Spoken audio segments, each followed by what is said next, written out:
Valorant is dying, and you probably feel the same way also. And today we'll be talking about why this is happening and how Riot could easily fix that. Firstly, let's talk about what gives us the idea that Valorant is dying. And one of the most important reasons is a lot of big Valorant content creators are either slowing down or completely stopping the Valorant content. For example, Equick have been MIA for few months now. Average Jonas has been playing a lot of different other games and even made a YouTube channel for Rust. Schrodingerly, the poster boy for editing, is not uploading that many Valorant videos anymore. Not that his content was dependent on Valorant anyway. Ethos is trying to become a commentary channel for some reason. That's right. Today we'll be going over the Dantes and Lauren breakup situation. If you guys don't know who Dantes is, well, I don't really either. If you guys don't know who Dantes is, well, I don't really either. If you guys don't know who Dantes is, I don't really either. Sheesh, and they call me a WestJet wannabe. On the other hand, while doing research for this video, I went to Joel's YouTube channel and saw his two latest shorts have 200 to 300 views. Now my first thought process was, why did he just upload two videos together? Thinking that he just uploaded the videos. Turns out, no, those videos was from 2 days and 3 days ago.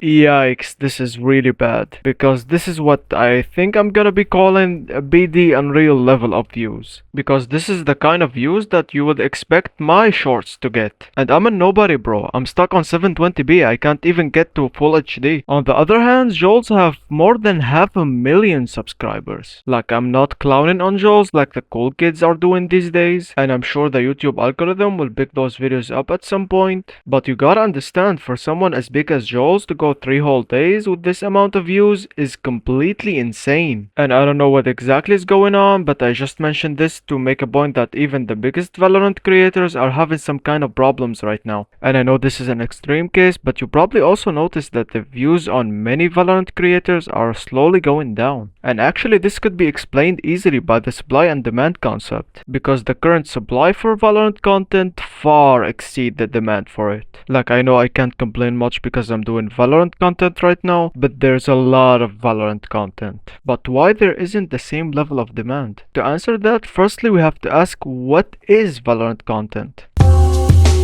No, like, actually, what's the most common Valorant content you see? If you said comp highlights, you would be correct. Like, I know some people try to put their own creative spins on it, but at the end of the day, it's still basically the same thing. It's just comp highlights. Or even sometimes worse, Swift play highlights.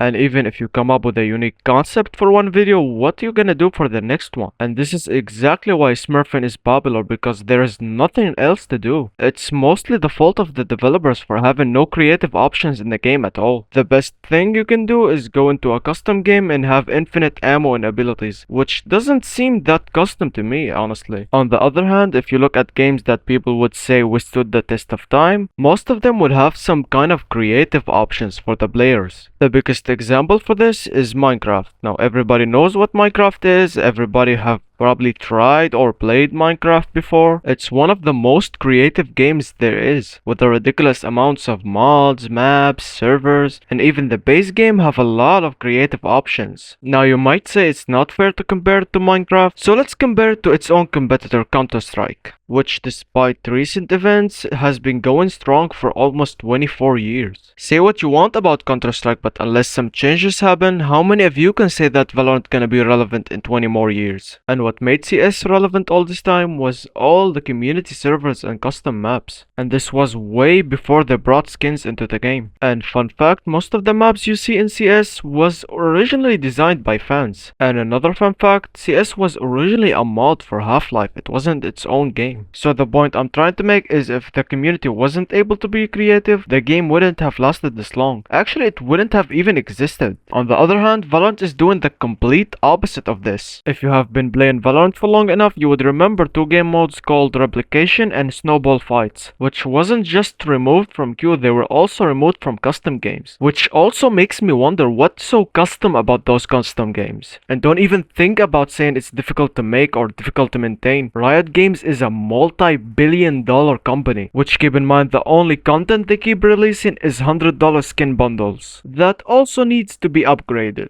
Look, I have a lot to say about the Valorant skins, but this is not the the topic of today's video. Just remember this, anybody who recommends or tell you to buy Valorant skins are either misled or not completely genuine with you. So after all this complaining, what is the solution for all of this? Well, my friend, it's kinda pretty easy. You don't really have to think that hard about it. Just keep doing what you have been doing from the start, and that is copying Counter-Strike. And to be more specific, I'm talking about giving the players the ability to make workshops and custom maps. Because I'm pretty sure that the community is gonna be a million times more creative than you'll ever be. And it's just because if someone doing something because they have the passion for it, it's always gonna be better than doing it for money. And this gonna attract new players and even keep the old players in the game. Just think about it, they can completely stop making new content for the game. And every once in a while, they can make a little tournament where the winning workshop can become an official game mode. This will save them a lot of time and labor. In turn, it's also gonna save them a lot of money. I mean, it's a win-win situation. The community is gonna be happier and you'll have more money to spend on, I don't know, design more skins or something. Either way, everybody involved in this would be a lot happier. Like, I don't know who's in charge for the creative decisions at Valorant, but you need to hire me instead. Because from what I'm seeing, you're currently just milking a game till death without giving it any nutritions. So if you're not gonna feed this dying cow that you are milking to death, at least let the community do it. Now what I'm gonna say might be a little bit more technical than it is at face value, but if Counter-Strike had community servers and custom maps more than 2 decades ago, then you can also do it. Especially with the resources of a multi-billion-dollar company. I mean, they could speed up their mediocre update releases, but honestly this is the best course of action for the long run. So yeah, if you agree with my opinion, please hit the like and subscribe buttons because we're trying to get to full HD over here. And since I haven't made any of my usual jokes today, I'm gonna leave you off with this bombshell. I'm gonna fly some jets into a building in Manhattan. I'm Osama, I'm Obama, I'm your fucking uncle.